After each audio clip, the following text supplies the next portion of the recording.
So today's video mga Masteo is ite-test drive natin yung bagong car ng ating kapatid.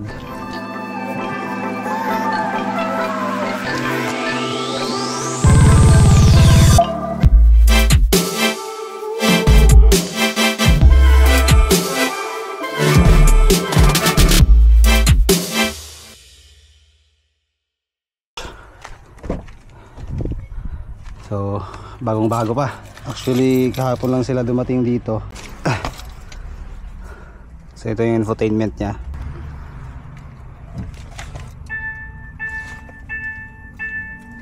Off.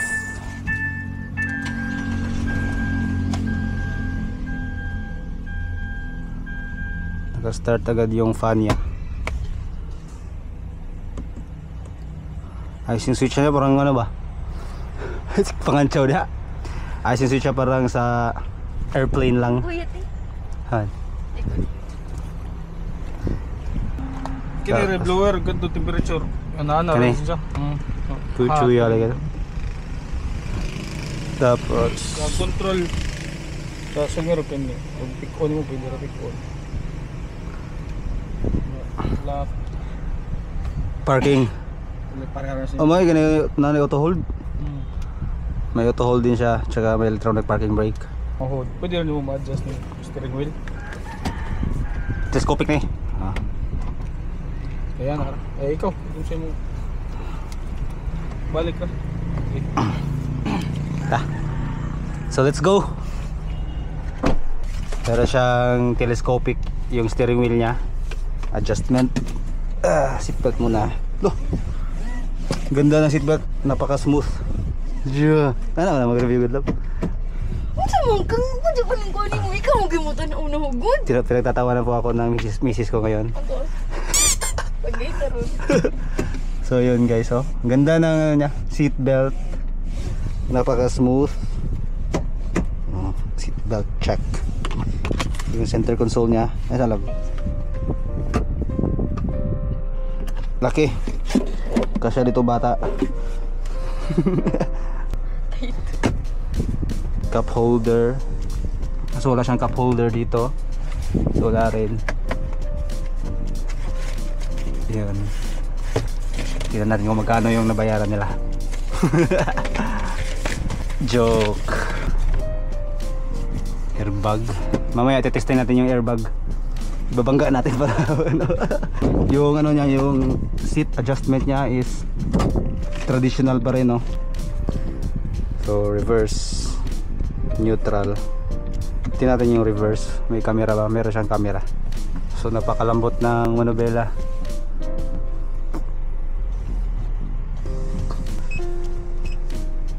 Neutral drive. Napapansin ko lang dito, ito pala yung indicator niya sa transmission niya, drive. Kasi lang dito di ko makita kung, kasi parang nakatapat siya sa neutral o drive between. Pero it's okay lang. Meron naman dito indicator eh. Of course, una natin napansin kanina yung seatbelt na baka lambot kasi yun yung mga hinawakan natin. At saka pangalawa itong steering wheel, sobrang lambot. At saka napakagaan. So let's talk about the performance of this engine ng ano, only 1.5 liter. But okay na rin, no, for comfort riding. But if you're into racing, I don't recommend this one because it's not really responsive enough. But pero pag nag-gain siya ng momentum, lumalakas naman yung engine niya. So it's okay na rin. Nagagandahan ako sa suspension niya. Hindi siya masyadong magalaw. Of course, it's automatic, no? May delay din siya pag ni-rev up natin yung accelerator. Napapansin ko sa engine niya, once tinatapakan ko yung accelerator is nag-ano muna siya, parang nag-gain siya ng momentum bago siya mag-aarangkada o mag-accelerate. Sa aircon naman is di ko nakikita yung temperature gauge niya, kung anong temperature na tayo. Yung dito lang is cool or hot.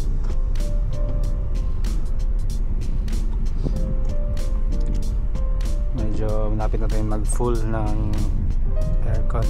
So ito may mga nakabalot pa, no? Wala siyang vanity mirror dito, kabila rin wala. Meron siyang vanity mirror sa kabila, pero dito sa driver's side wala. Tsaka wala siyang yung holder dito sa taas, wala. Sa kabila meron. Oops.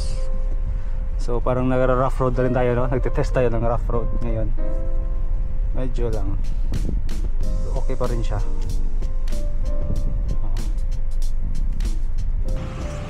Meron na siyang black cladding.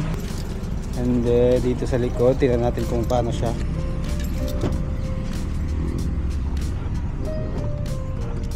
Okay.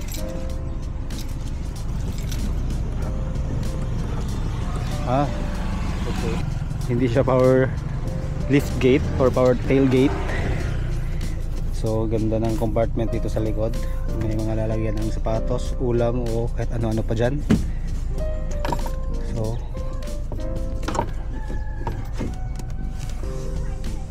ito yung ano niya, likod. Paano i-down sa likod.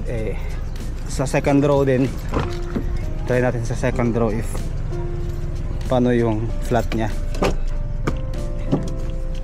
Gaganon pa siya. Pwede pa siyang i-ganon kung gusto nyo. Ayan na. Yan yung flat niya. Kabila.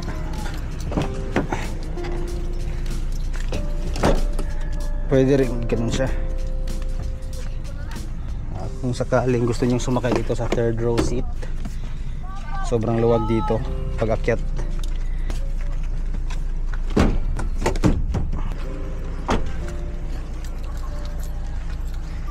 Yun, ganda. Pwede kayong humiga dito. So wala siyang button dito, right down.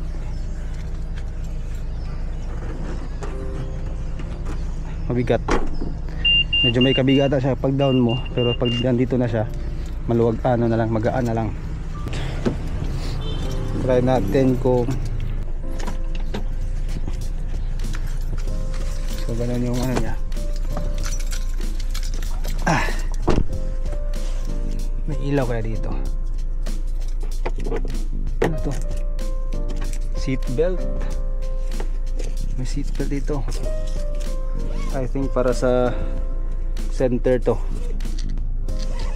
Ayos ang seat belt dito. So ganito yung space nya sa likod. Kasya lang sa 5'6" to 5'7" na height ko. Wala na siyang space sa tuhod. Siguro pwede pa itong i-adjust. Yun, pwede siyang i-adjust. So pag in-adjust na siya ito maximum, may one fist na yung ano natin, tuhod. And then may cup holder din dito. Ito pala yung center armrest sa likod kung dalawa lang yung sasakay sa likod. So sa second row, try natin. So traditional pa rin yung doorknob nya. Unlike sa Ford Everest, dito na yung doorknob nya. So napakaluwag dito sa likod. Isang dangkal. Medyo matigas yung adjustan na niya dito. Na yung maximum nya. So one fist. So meron siyang 12 volt socket or USB port and type C port. Meron din siyang adjustan ng fan dito sa likod sa second row seat. Dito sa third row seat wala siyang fan. Balik tayo sa driver side.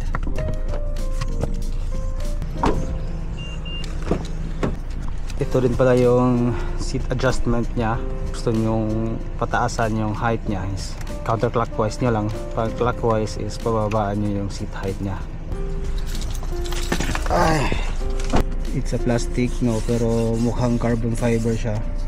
Power window, all sides. Ito yung digital cluster niya, sobrang angas. Meron din siyang USB port dito. Tsaka cigarette socket. Infotainment, Apple CarPlay, Android Auto. So para plastic yung ano niya dito. Yung upo niya leather seat na rin. At ito leather na rin yung steering wheel. So think yun lang.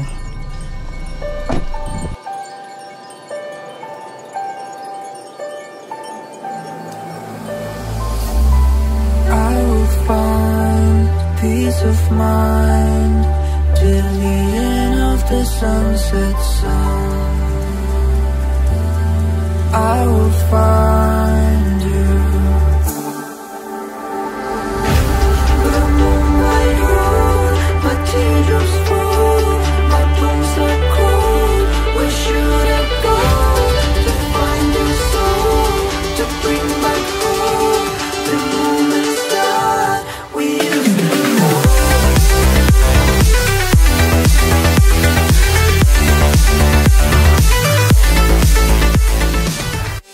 Hope you like this video. Do subscribe to my channel and follow my Facebook page. Marina Motorista. Signing off.